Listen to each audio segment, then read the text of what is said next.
Punjabi white board पेश करते हैं हरभजन सिंह कोमल दी लिखी गज़ल ते इस दी व्याख्या। सत श्री अकाल जी। पेश है हरभजन सिंह कोमल दी लिखी गज़ल।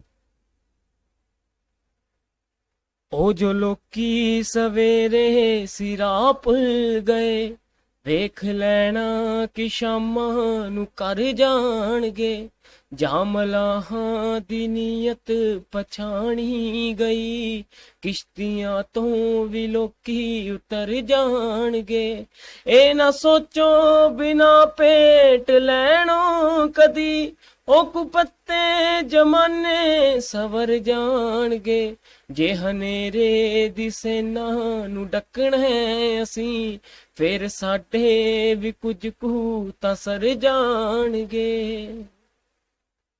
जे डगर सड़दी रेत दी भी मिली, लंघ जाणगे लम्मे कदम तरदियां। जे मिली शूक दे पानियां दी नदी, लोक बाहां दे दम ते ही तर जाणगे। हुण उठो दोस्तो ना करो देरियां, कि चंदरी हनेरी सिरां ते खड़ी। जे ना हुण भी बचाए असायालने, फिर सारे ही तिणके बिखर जाणगे। ए पता सी कि एक दिन समा बदलना, रिश्तियां नूं जमाने ने टिच जानना। पर पता ना सी कोमल कि इंज भी होऊं, लोक मावां दा दुध भी विसर जाणगे। लोक मावां दा दुध भी विसर जाणगे। गजल दे पाठ तो बाद पेश है इस कविता की व्याख्या। उस तो पहला व्याख्या तो पहला औखे शब्द ते उन्हां दे अर्थ। भेंट नजराना तोहफा, उपहार सवरना सुधरना ठीक हो जाना, डकना रोकना, डगर रस्ता राह, तिनके तीले बिखरना खिंड जाना, टिच समझना कुछ ना समझना, विसर जाना भुल जाना। गजल यदि व्याख्या इस प्रकार है। ओ जो लोकी सवेरे सी राह भुल गए, वेख लैना कि शामां नूं घर जाणगे। कवि कहता है कि ਜਿਹੜੇ ਲੋਕ ਸਵੇਰੇ ਰਸਤਾ ਭੁੱਲ ਗਏ ਸੀ, ਉਹਨਾਂ ਲੋਕਾਂ ਨੂੰ ਭਟਕਾ ਦਿੱਤਾ ਗਿਆ ਸੀਗਾ, ਉਹ ਸ਼ਾਮ ਤੱਕ ਜ਼ਰੂਰ ਆਪਣੇ ਘਰਾਂ ਨੂੰ ਪਰਤ ਆਉਣਗੇ। ਜਾਂ ਮਲਾਹਾਂ ਦੀ ਨੀਅਤ ਪਛਾਣੀ ਗਈ, ਕਿਸ਼ਤੀਆਂ ਤੋਂ ਵੀ ਲੋਕੀ ਉਤਰ ਜਾਣਗੇ। ਮਲਾਹ ਉਹ ਹੁੰਦਾ ਹੈ ਜਿਹੜਾ ਕਿ ਕਿਸ਼ਤੀ ਨੂੰ ਬੇੜੀ ਨੂੰ ਚਲਾਉਂਦਾ ਹੈ। ਇੱਥੇ ਗੱਲ ਕੀਤੀ ਗਈ ਹੈ ਸਾਡਾ ਜਿਹੜਾ ਦੇਸ਼ ਰੂਪੀ ਕਿਸ਼ਤੀ ਨੂੰ ਚਲਾਉਣ ਵਾਲੇ ਲੀਡਰਾਂ ਦੀ, ਉਹਨਾਂ ਨੂੰ ਮਲਾਹ ਕਿਹਾ ਗਿਆ ਹੈ। ਕਵੀ ਕਹਿੰਦਾ ਹੈ ਕਿ ਜੇਕਰ ਅਸੀਂ ਇਹਨਾਂ ਲੀਡਰਾਂ ਦੀ ਨੀਅਤ ਨੂੰ ਪਛਾਣ ਲਿਆ ਕਿ ਕਿਸ ਤਰ੍ਹਾਂ ਸਾਨੂੰ ਇਹ ਪੁਰਾਹੇ ਪਾ ਰਹੇ ਨੇ, ਸਾਡਾ ਰਸਤਾ ਇਹ ਭਟਕਾ ਦਿੰਦੇ ਨੇ, 5 ਸਾਲ ਤੱਕ ਸਾਨੂੰ ਮੂੰਹ ਨਹੀਂ ਦਿਖਾਉਂਦੇ ਵੋਟਾਂ ਲੈਣ ਤੋਂ ਬਾਅਦ, ਜਦੋਂ ਲੋਕਾਂ ਨੂੰ ਇਹਨਾਂ ਦੀ ਅਸਲੀਅਤ ਬਾਰੇ ਪਤਾ ਲੱਗ ਗਿਆ ਕਿ ਇਹ ਸਾਨੂੰ ਲੁੱਟਦੇ ਹਨ ਤੇ ਸਾਡਾ ਕੁਝ ਨਹੀਂ ਸਵਾਰਦੇ, ਅਜਿਹੇ ਲੀਡਰਾਂ ਦੇ ਪਿੱਛੇ ਫਿਰ ਲੋਕਾਂ ਨੇ ਨਹੀਂ ਲੱਗਣਾ। ਉਹਨਾਂ ਦੀਆਂ ਕੁਸ਼ਤੀਆਂ ਤੋਂ ਉਤਰ ਜਾਣਗੇ, ਭਾਵ ਫਿਰ ਉਹ ਲੋਕ ਅਜਿਹੇ ਲੀਡਰਾਂ ਦੇ ਪਿੱਛੇ ਨਹੀਂ ਲੱਗਣਗੇ। ਇਹ ਨਾ ਸੋਚੋ ਬਿਨਾ ਭੇਟ ਲੈਣੋ ਕਦੀ, ਇਹ ਕੁਪੱਤੇ ਜਮਾਨੇ ਸਵਰ ਜਾਣਗੇ। ਕੁਪੱਤਾ ਬੁਰਾ। ਕਵੀ ਕਹਿੰਦਾ ਹੈ ਕਿ ਅਗਰ ਇਹ ਮੰਨ ਲਿਆ ਜਾਵੇ ਕਿ ਬਿਨਾ ਕਿਸੇ ਕੁਰਬਾਨੀ ਤੋਂ ਜਿਹੜੀ ਹੈ ਜ਼ਮਾਨੇ ਦੇ ਵਿੱਚੋਂ ਬੁਰਾਈ ਖਤਮ ਹੋ ਜਾਵੇਗੀ, ਤਾਂ ਇਹ ਸਾਡਾ ਵਹਿਮ ਹੈ। ਅਸਲ ਦੇ ਵਿੱਚ ਸਾਨੂੰ ਚੰਗੇ ਦਿਨ ਲਿਆਉਣ ਵਾਸਤੇ ਕੁਰਬਾਨੀ ਦੇਣੀ ਪਵੇਗੀ। ਜੇ ਹਨੇਰੇ ਦੀ ਸੈਨਾ ਨੂੰ ਡੱਕਣਾ ਅਸੀਂ, ਫਿਰ ਸਾਡੇ ਵੀ ਕੁਝ ਕੁ ਤਾਂ ਸਰ ਜਾਣਗੇ। ਹਨੇਰੇ ਦੀ ਸੈਨਾ ਪ੍ਰਤੀਕ ਹੈ ਬੁਰਾਈ ਦਾ। ਕਈ ਸਮੱਸਿਆਵਾਂ ਜਿਹੜੀਆਂ ਦੇਸ਼ ਦੇ ਵਿੱਚ ਦਿਨੋਂ ਦਿਨ ਵੱਧਦੀਆਂ ਜਾ ਰਹੀਆਂ ਨੇ, ਤਾਂ ਅਜਿਹੀਆਂ ਬੁਰਾਈਆਂ ਨੂੰ ਰੋਕਣ ਵਾਸਤੇ ਸਾਨੂੰ ਲੋਕਾਂ ਨੂੰ ਇਕੱਠੇ ਹੋ ਕੇ ਕੁਰਬਾਨੀ ਦੇਣੀ ਪਵੇਗੀ।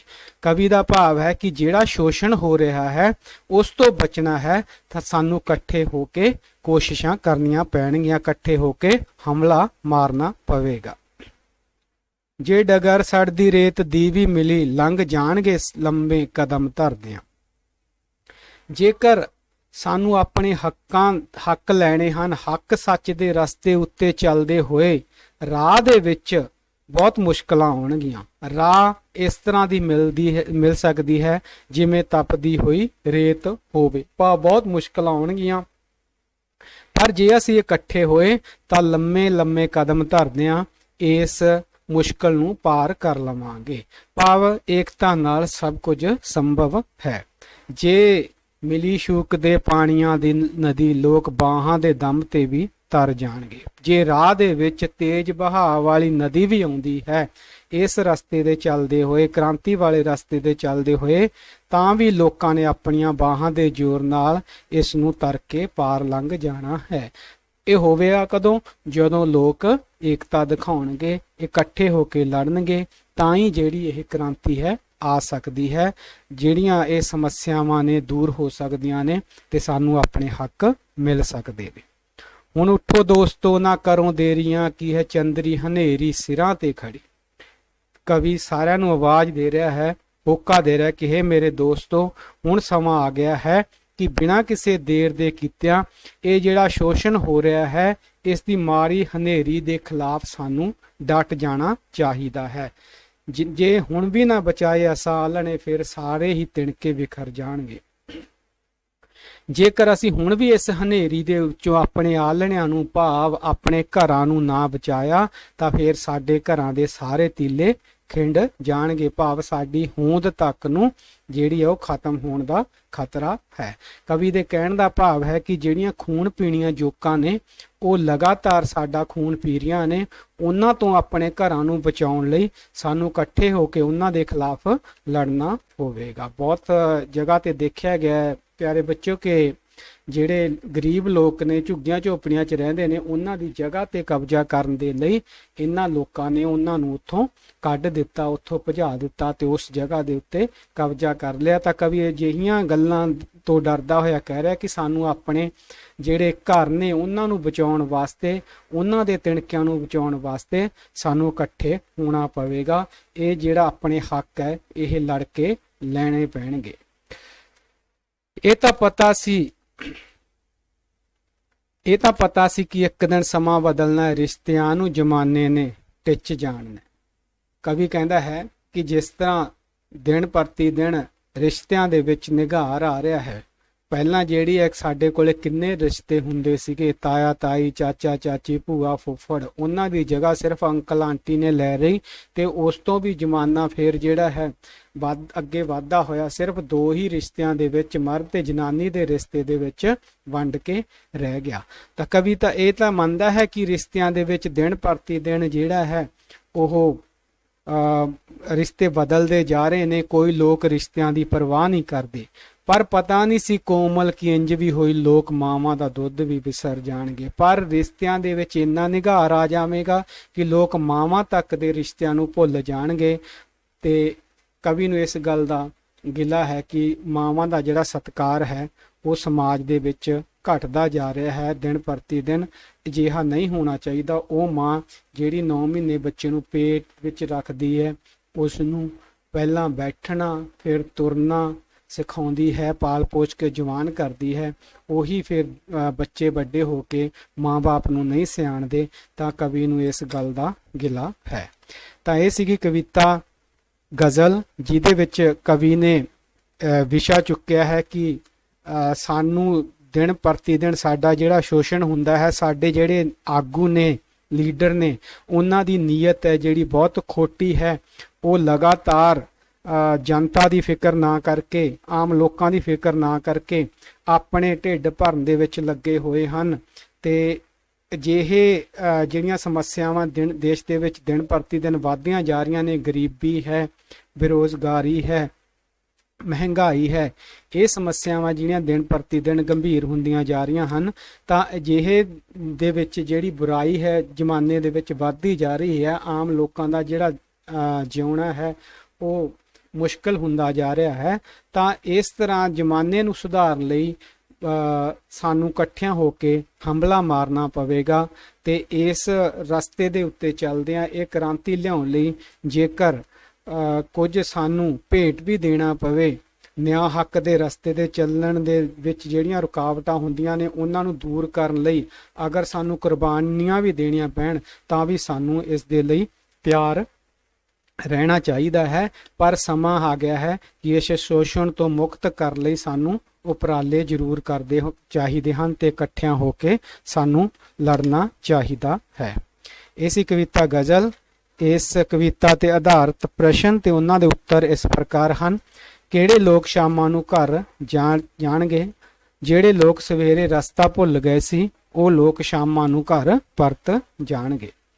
ਪ੍ਰਸ਼ਨ ਹੈ, ਲੋਕ ਕਿਸ਼ਤੀਆਂ ਤੋਂ ਕਿਉਂ ਉਤਰਨਗੇ? ਲੋਕ ਮਲਾਹਾਂ ਭਾਵ ਆਗੂਆਂ ਦੀ ਭੈੜੀ ਨੀਅਤ ਨੂੰ ਪਛਾਣ ਕੇ ਕਿਸ਼ਤੀਆਂ ਤੋਂ ਉਤਰ ਜਾਣਗੇ। ਭਾਵ ਬਾਰ-ਬਾਰ ਜਿਸ ਤਰ੍ਹਾਂ ਦੀ 5 ਸਾਲਾਂ ਬਾਅਦ ਉਹੀ ਲੀਡਰਾਂ ਨੂੰ ਬਾਰ-ਬਾਰ ਹੀ ਵੋਟ ਦੇ ਦਿੰਦੇ ਹਾਂ ਤੇ ਉਹ ਸਾਡਾ ਕੁਝ ਨਹੀਂ ਸਵਾਰਦੇ। ਉਸ ਕਵੀ ਉਹਨਾਂ ਦੀ ਗੱਲ ਕਰ ਰਿਹਾ ਕਿ ਲੋਕਾਂ ਨੂੰ ਜਦੋਂ ਉਹਨਾਂ ਦੀ ਸਮਝ ਆ ਗਈ, ਉਹਨਾਂ ਦੀ ਨੀਅਤ ਬਾਰੇ ਪਤਾ ਚੱਲ ਗਿਆ ਕਿ ਇਹਨਾਂ ਨੇ ਸਾਡਾ ਕੁਝ ਨਹੀਂ ਸਵਾਰਨਾ, ਤਾਂ ਫਿਰ ਲੋਕ ਅਜਿਹੇ ਆਗੂਆਂ ਦੇ ਪਿੱਛੇ ਨਹੀਂ ਲੱਗਣਗੇ। ਪ੍ਰਸ਼ਨ, ਲੋਕ ਕਿਸ ਦੇ ਸਹਾਰੇ ਸ਼ੂਕ ਦੀ ਨਦੀ ਨੂੰ ਪਾਰ ਕਰ ਲੈਣਗੇ? ਲੋਕ ਬਾਹਾਂ ਦੇ ਦਮ ਦੇ ਸਹਾਰੇ ਇਸ ਸ਼ੂਕ ਦੀ ਹੋਈ ਨਦੀ ਨੂੰ ਤਰ ਕੇ ਪਾਰ ਕਰ ਲੈਣਗੇ। ਕਵੀ ਦਾ ਭਾਵ ਹੈ ਕਿ ਇਕੱਠਿਆਂ ਬਾਹਾਂ ਦੇ ਦਮ ਤੇ ਜਿਹੜੀ ਹੈ ਹਰ ਮੁਸ਼ਕਲ ਦਾ ਸਾਹਮਣਾ ਕੀਤਾ ਜਾ ਸਕਦਾ ਹੈ। ਬਦਲਦੇ ਜ਼ਮਾਨੇ ਵਿੱਚ ਕਿਸ ਨੂੰ ਟਿੱਚ ਜਾਣਿਆ ਜਾਵੇਗਾ? ਕਵੀ ਦੇ ਅਨੁਸਾਰ ਬਦਲਦੇ ਜ਼ਮਾਨੇ ਦੇ ਵਿੱਚ ਰਿਸ਼ਤਿਆਂ ਨੂੰ ਟਿੱਚ ਕਰਕੇ ਜਾਣਿਆ ਜਾ ਰਿਹਾ ਹੈ ਤੇ ਰਿਸ਼ਤਿਆਂ ਦੇ ਵਿੱਚ ਜਿਹੜਾ ਪਹਿਲਾ ਵਰਗਾ ਨਿੱਘ ਨਹੀਂ ਰਿਹਾ।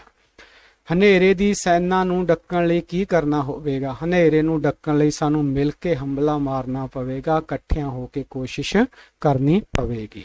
ਇਸ ਕਵਿਤਾ ਦਾ ਕਵੀ ਕੌਣ ਹੈ? ਇਹ ਕਵਿਤਾ ਪੰਜਾਬੀ ਦੇ ਪ੍ਰਸਿੱਧ ਕਵੀ ਹਰਭਜਨ ਸਿੰਘ ਕੋਮਲ ਦੀ ਲਿਖੀ ਹੋਈ ਹੈ।